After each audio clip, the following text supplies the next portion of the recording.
The joint US-Israeli war on Iran enters day 12 as nations across the world are now feeling its impact. Coming up on the show, we aim to break down three questions. First, how's the war on Iran impacting South Asian countries? Second, how will your wallet from India to Pakistan, Sri Lanka to Bangladesh and Nepal be affected? We look at both the macro as well as the micro impact that matters to you, from fuel prices to the cost of everyday essentials, from toothpaste to bread, from grains to cooking oil, and the tough economic measures governments across the region may be forced to take in the coming days. And as the war continues, and with governments across South Asia scrambling over gas and oil supplies, our third question is, what's the alternative? Is it solar energy? And how South Asian countries are emerging as leaders in the global solar revolution. Hello and welcome everyone. My name is Sahil Murli Meghani and the South Aura Report begins now.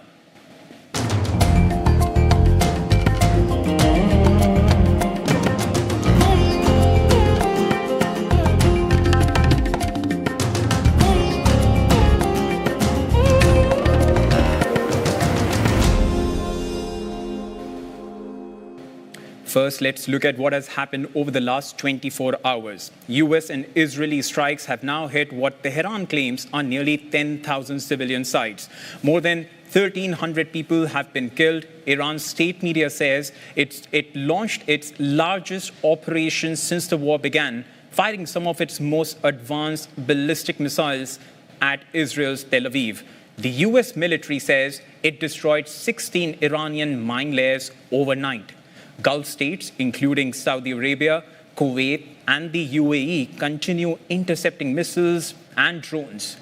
US President Donald Trump says the war will end very soon, but Iran says it is prepared to fight on indefinitely, warning of continuous strikes, even going on to the extent of saying that oil will reach $200 a barrel. And after days of all is well messaging from governments across South Asia, reality is finally setting in.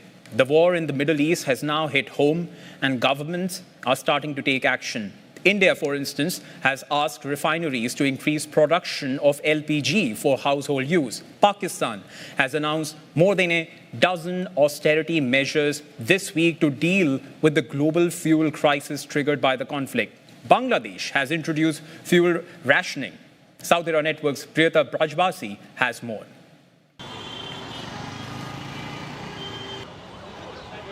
The fallout from the US-Israel war on Iran has reached our doorstep. With oil and gas supplies drying up, South Asian governments are scrambling. But who is really paying the price? Let's find out. India is facing an acute shortage of liquefied gas, essential for domestic and industrial use. Qatar, which supplies nearly 50% of India's gas needs, halted production last week after its facilities were targeted. Now New Delhi has invoked emergency provisions to prioritize essential sectors like homes and hospitals. As the world's second largest LPG importer, India relies heavily on these cylinders to feed millions. While the government has told oil refineries to ramp up production, the hospitality industry has been sidelined. Hotel associations in Mumbai, Chennai and Bengaluru have already closed hundreds of restaurants. Suppliers say they simply cannot meet the demand. Many in the industry believe that this disruption will lead to catastrophic results. Shortage तो बताया कि सब बिल्कुल shortage है, किसी godown में cylinder ही नहीं है, तो जब घर के लिए सिलेंडर मांगो तब भी नहीं मिले सब cylinder.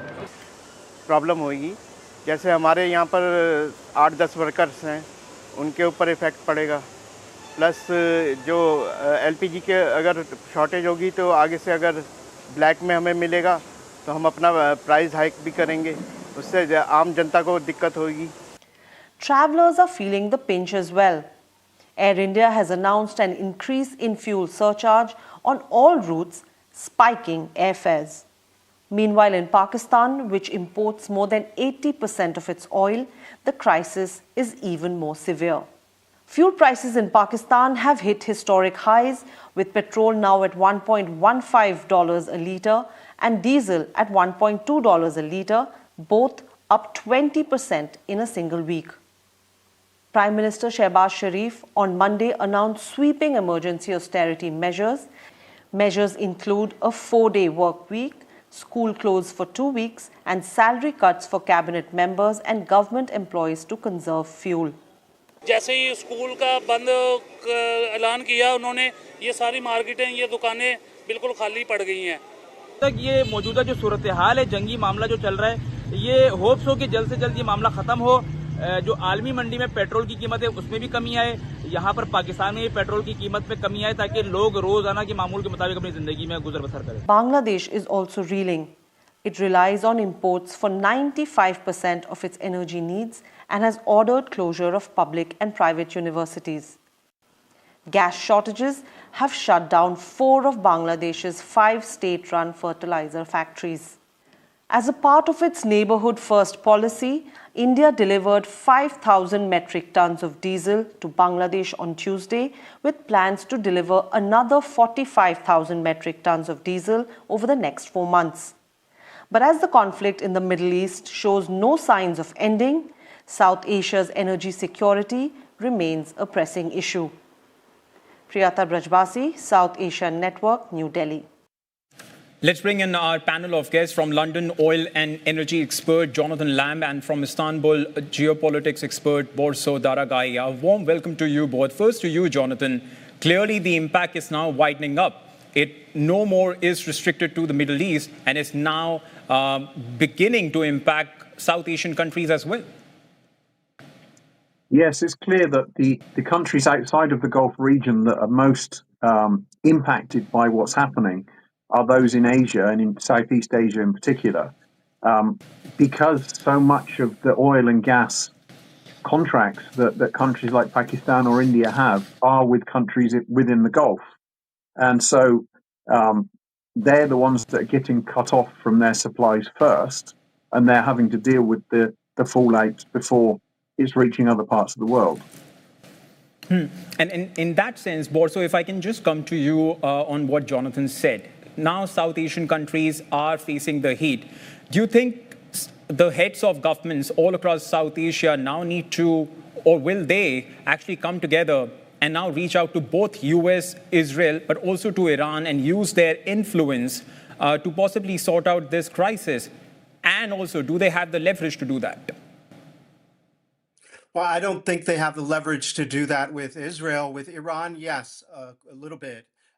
And they can make deals. And as a matter of fact, there are reports that Iran is allowing Chinese flag and registered ships to exit through the Strait of Hormuz. Well, China is providing Iran with intelligence support for the war effort. But as far as Israel goes, look, they actually hit 30 Iranian oil refineries in the course of one night, earning a kind of criticism from the United States even, which was like, why did you do this? You're putting more pressure on global oil markets. I think that the U.S. does not want the price of oil to go up. They don't want the price of LNG to go up. It's not in the interests of the Trump administration ahead of the big summer, ahead of with travel plans for many American voters, and that summer midterm elections that could doom President Trump's presidency even further.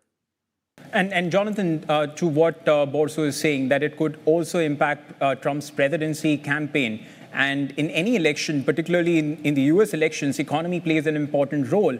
And so does the energy sector, because that really defines or sets the tone for all other commodities. In that sense, do you see this energy situation becoming even more worse? I think that we need to split that into two things. So American consumers are extremely sensitive to the price of gasoline. They don't have the tax we have in Europe, for example, and so a small increase in prices immediately reflected at the pump, and that would be very, very disliked by consumers. They have to spend more money on gasoline during the driving season in the summer. However, we shouldn't forget that the US is now an exporter of energy, both in terms of oil and also gas. So from the commercial side of view, from American business point of view, they can actually benefit from these higher gas and oil prices. rather than a few years ago, it would have been more of a drag on the US economy. That's an interesting point you're making, Jonathan, that for now we are focusing on what are the ill effects. But what you're saying essentially is that the US could possibly even benefit from that. We'll continue the discussion because this is very interesting. So I'll request both you, Jonathan, and Borsu to stay on with us. Because at South Era Network, what we want to do is take a closer look at the economics at play here. Iran's location, as you will now see, gives it a strategic leverage. With the Strait of Hormuz now blocked and pressure mounting on the second route, which you will see, which is called Bab al-Mandeb. So this one, Strait of Hormuz, is now blocked. You cannot use it anymore. Of course, there are some restrictions, but the pressure is now mounting on Bab al-Mandeb. So your wallet is set to take to feel the shock almost instantly, because these two sea routes are critical economic choke points. The Strait of Hormuz is just 21 miles, but what it does, it controls every day 30% of the world oil export. And not just that, but it also controls the LNG supply, which powers Europe's vehicles, aeroplanes, and factories. Iran can attack them, and when it does, it can really impact everything, oil prices. It did so in 1988 and in 2019, and as a result of that, oil prices just hit the roof. And that is why the fear is. For instance, Bab al-Mandeb, which is the second route, if that is attacked, then it really blocks Red Sea as well as Suez Canal. And it's not that it hasn't happened before. It happened in 2023, which exactly did what we fear, because ships then had to take a longer route to go all around Africa, sending oil prices up. That's why Iran's location is so crucial.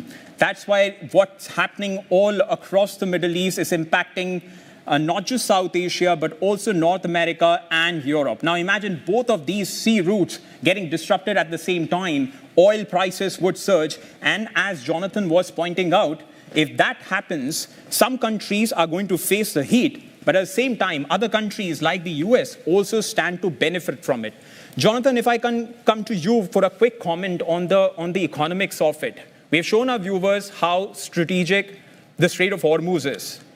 But help us understand the minute economic impact. How can what's happening at Strait of Hormuz impact our viewers? How can it impact their wallet? Well, three things actually have happened. And maybe we can talk about even some more. First of all, the price of crude oil has significantly risen.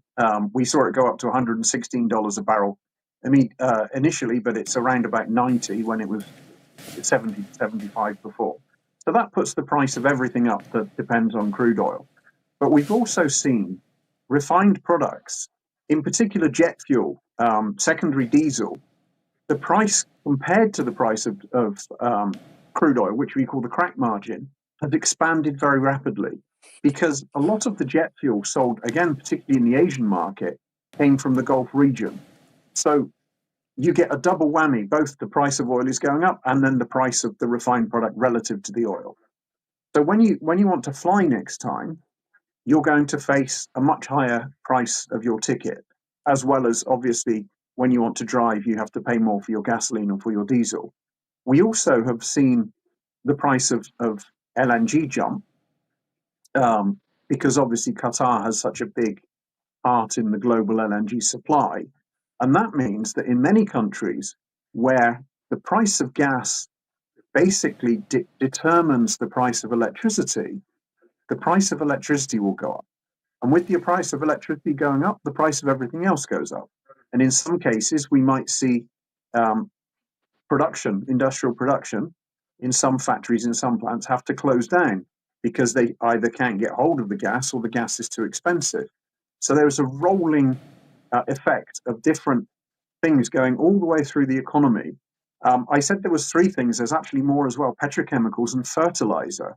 That the Gulf is a very, very important source of fertilizer. So we could even see the price of food go up this year because farmers can't afford to buy as much fertilizer as they need, and crop yields go down. So depending on how long this lasts, the potential effects can be across every sector and very large indeed. It is indeed very large. Borso, what we just showed our viewers, how significant Strait of Hormuz is that Iran's most strong weapon?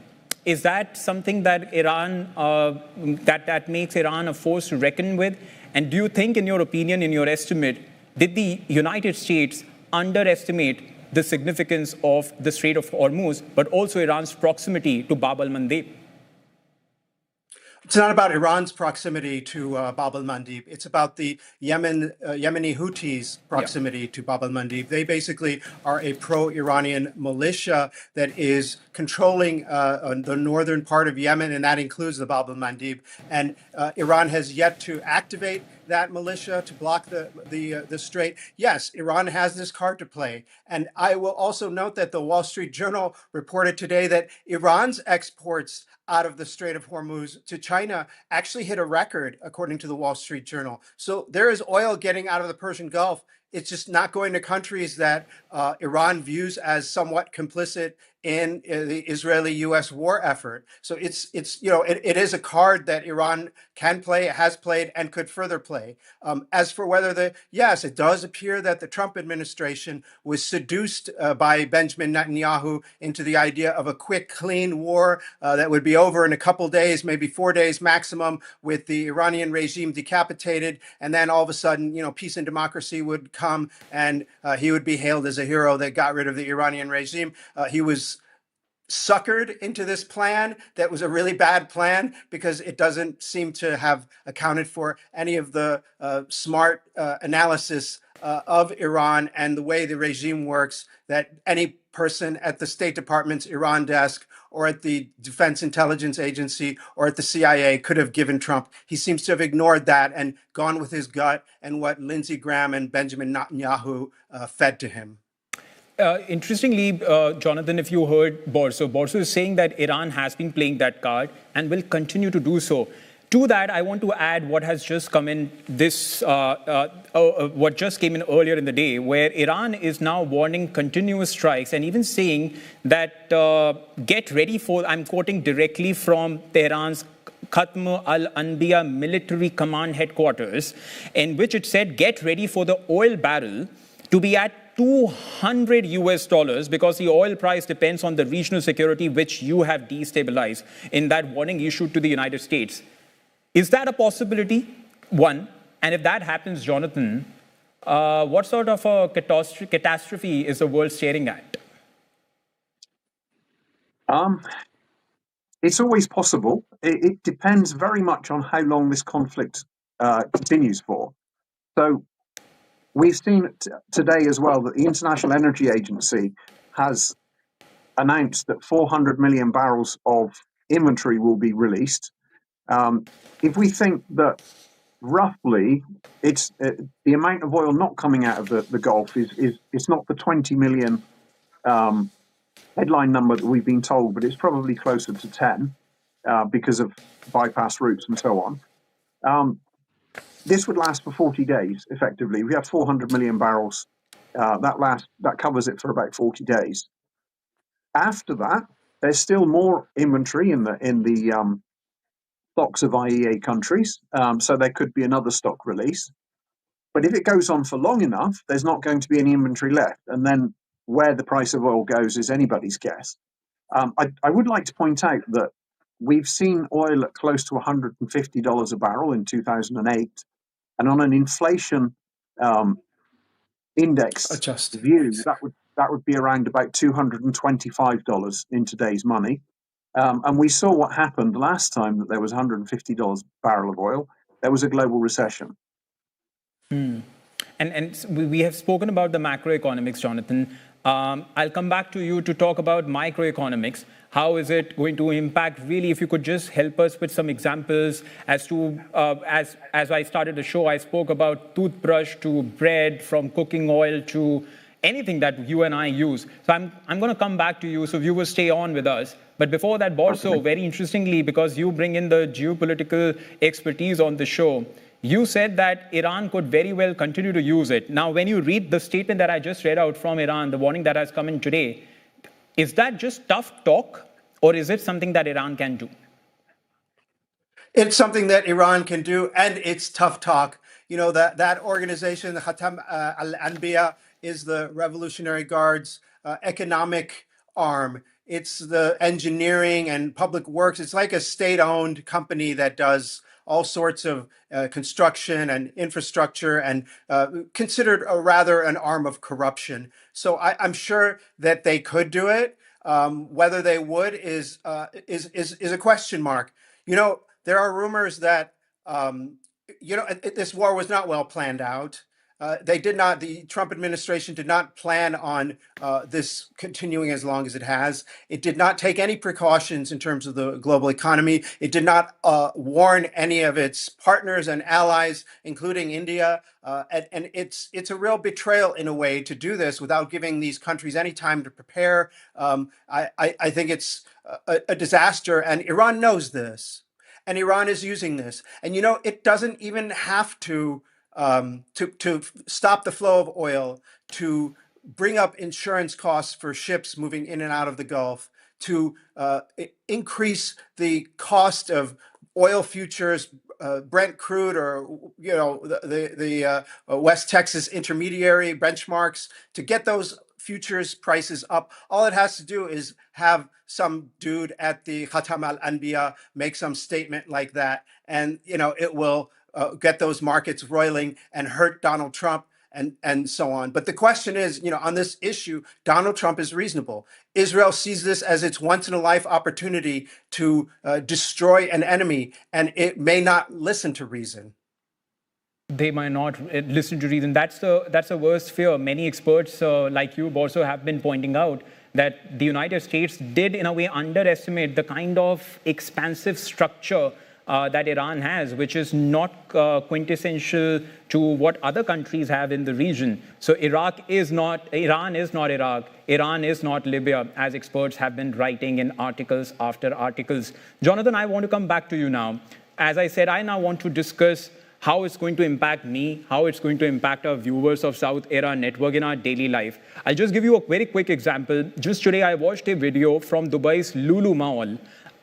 It's a supermarket there, and they have put up banners where they are saying, due to ongoing situation, prices of essential commodities has gone up. In that sense, and from your expertise in economics, break it down for us. What is it? How is it that we are going to start feeling the impact of what's going on directly on our household budget? So I think you can split it up into two things. One is the direct impact of energy costs or fuel and how that impacts things. And then the other is the actual increase in the cost of commodities, including plastics. So if we deal with the first one, remember that everything that you buy from a supermarket, whether it be food or detergent or a toothbrush, it has to have been transported there, normally in a lorry, normally using diesel, and the price of diesel has gone up. So although the logistics costs in things that you generally buy are quite small, that portion of the cost has gone up and will continue to be higher and may go up higher. Obviously, you're going to pay more for in order to heat and light your house, unless you're protected in some way by pricing regulations. But the other thing is that petrochemicals go into basically everything that we buy. And whether it's plastics, whether it's chemicals like detergents, whether it's clothing, these things have petrochemicals in them. And as of this morning, and I'm probably already out of date, as of this morning, I know of 11 petrochemical plants in the general Asian region that have closed down because they cannot get raw materials. They buy their raw materials from the Gulf. So the price of plastics and detergents and all these kinds of things are going to go up, and perhaps significantly go up, because so many of the suppliers are not going to be able to supply them. And that will continue to happen until we get these supply chains back in order.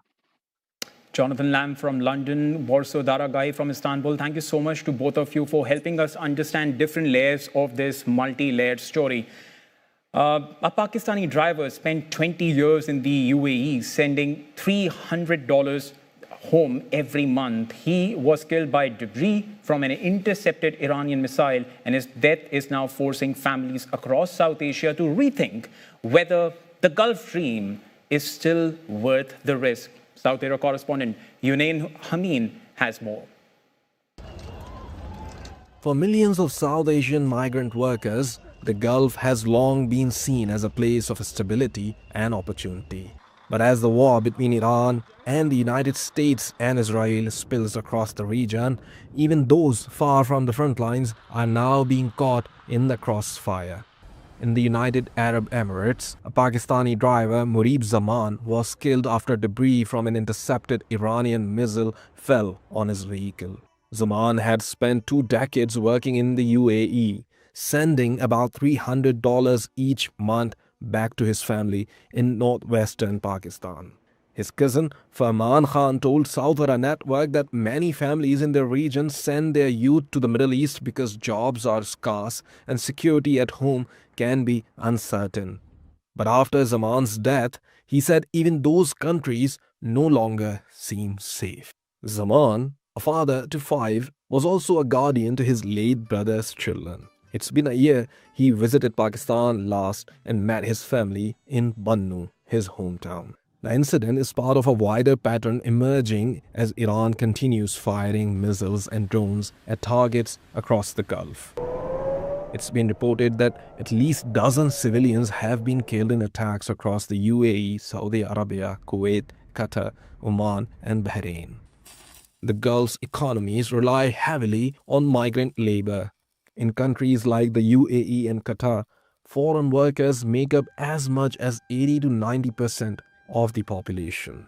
Many of them work in essential jobs, drivers, delivery workers, cleaners, and laborers, and continue working even as missile alerts sound. But with no end in sight, some families are now questioning whether even those faraway jobs can still offer safety and security they once did. This is Hunain Amin, Islamabad, Southara Network. What we have clearly understood from that report and the discussion we had earlier is that the world is paying a heavy price for its dependence on conventional sources of energy. The Iran war sparked energy crisis is doing what decades of climate policy could not, turbocharging solar adoption across the developing world. Pakistan, pushed to the brink by soaring costs and IMF austerity, accidentally became a blueprint for the Global South's solar revolution. But the very success is now breaking the system it was meant to save. South Asia Network's Muna Khan has more details. War-driven energy chaos is accidentally accelerating the Global South solar revolution, and Pakistan is becoming an unlikely blueprint. Iran's conflict has choked off traditional energy supplies and spiked costs across the region. Pakistan, already on its knees economically and under IMF austerity, couldn't afford to wait for stability. China, sensing both a market and a geopolitical opportunity, flooded Pakistan with cheap panels. The result? A country struggling to keep the lights on imported a staggering 19 gigawatts of solar panels in a single year. This wasn't driven through government programs or green ideology. It was pure survival economics. The surge was so massive that cities like Lahore are now heading towards negative grid demand, generating more rooftop power than the national grid can actually handle. But that success is now breaking the utilities. As grid demand collapses, debt-laden power companies are hemorrhaging revenue. In response, Pakistan's regulator just slashed the rate it pays solar sellers back into the grid. The revolution is generating its own crisis. Bangladesh watched and followed. But India is taking a different path. While Pakistan's revolution was organic and accidental, India's is engineered, a top-down state-planned build-out of massive solar farms backed by international capital. Two neighbors, the same sun, completely opposite strategies. Now, Africa is taking notes and modeling after Pakistan. Reports show the continent's solar panel imports from China grew 60% in a single year, reaching 15 gigawatts with 20 countries setting new import records.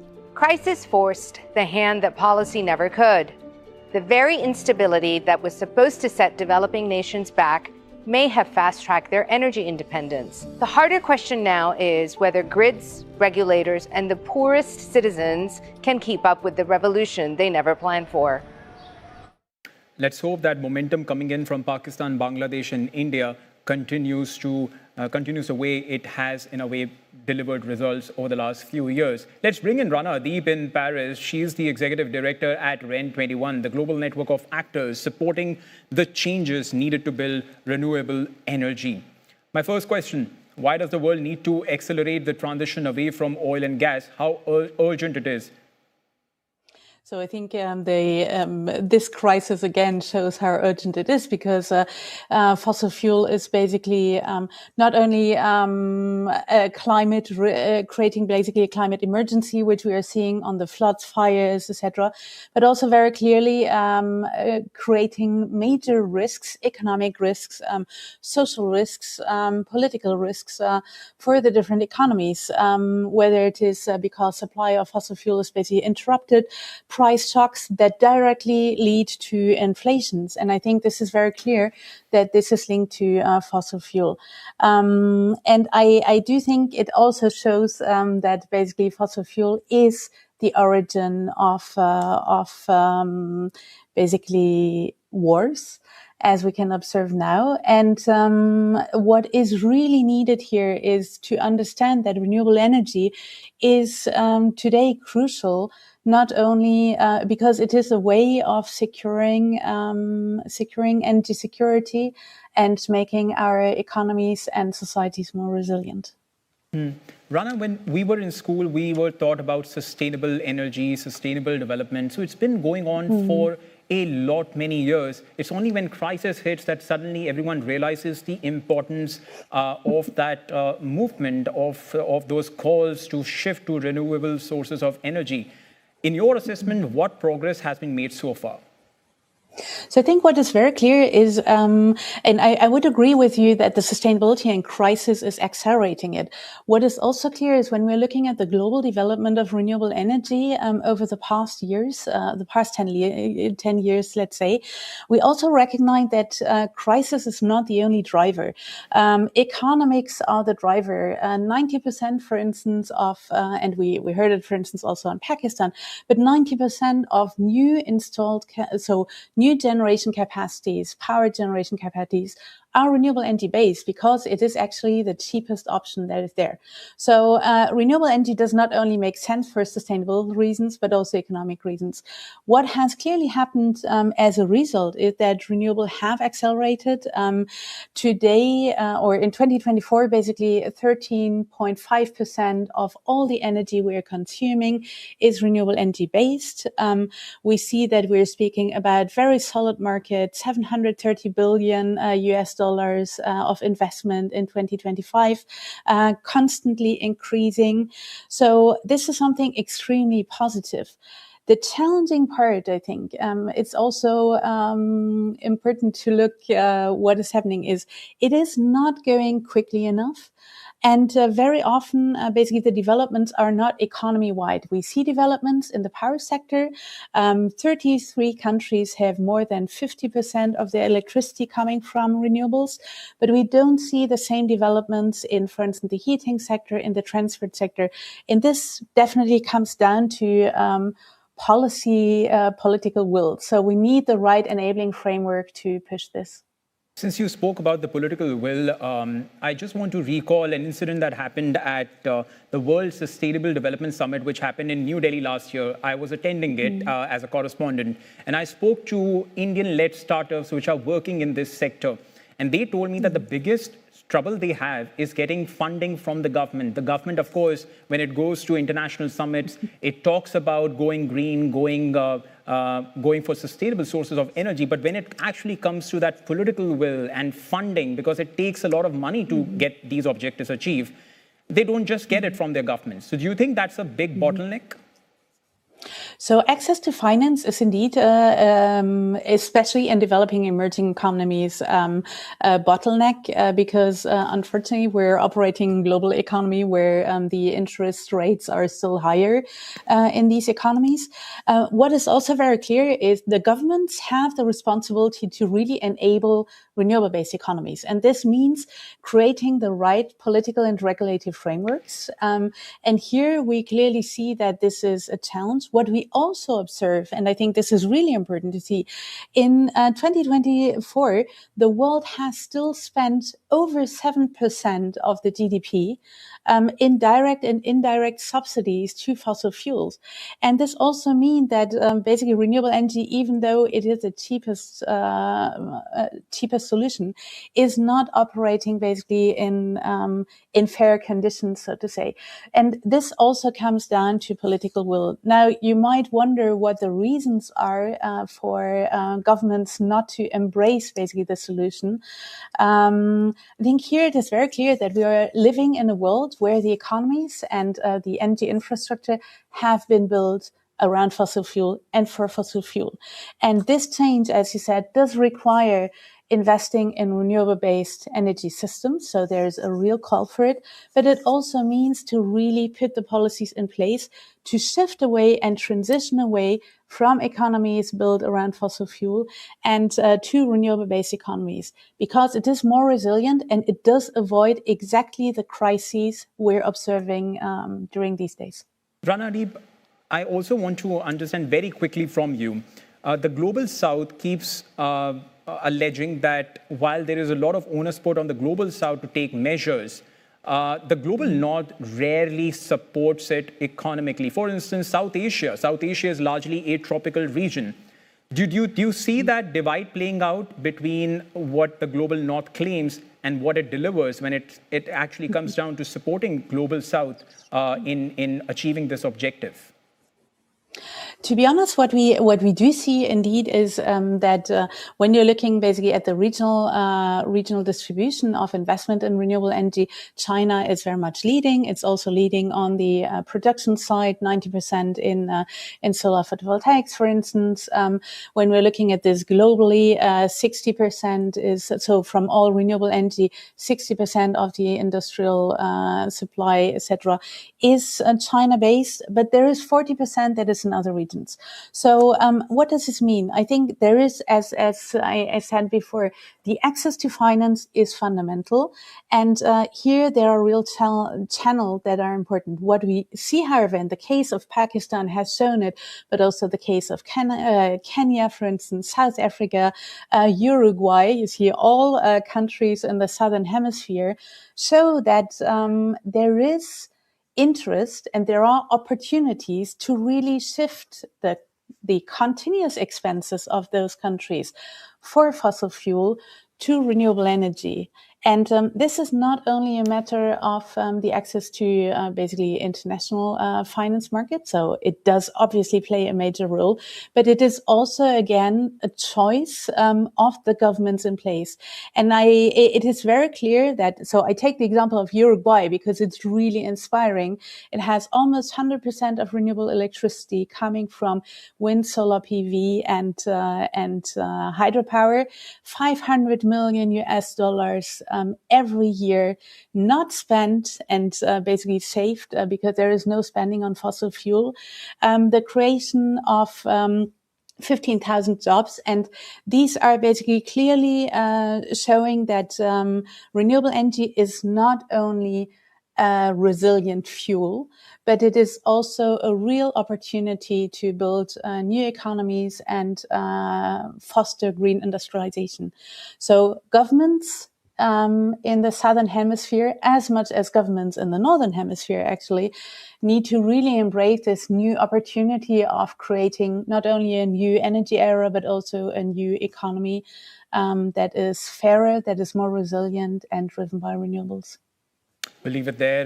Ranadeep, thank you so much for helping us understand this very crucial aspect of the ongoing crisis. While we have run out of time to have these discussions, I request our viewers to continue this discussion by dropping your comments on our social media feeds. So today we have learned several important aspects about the ongoing crisis. A, that it's already hitting your wallet. B, it's going to make governments the job for governments very tough because they will have to take some very tough economic measures. The longer the crisis continues, the worse it is going to be for the governments and for you. And the solution ahead, not just for this crisis, but as Rana was pointing out, for overall, for our sustenance, is to go towards renewable sources of energy. Thank you so much for watching. It's the end of this edition. News continues on South Era Network.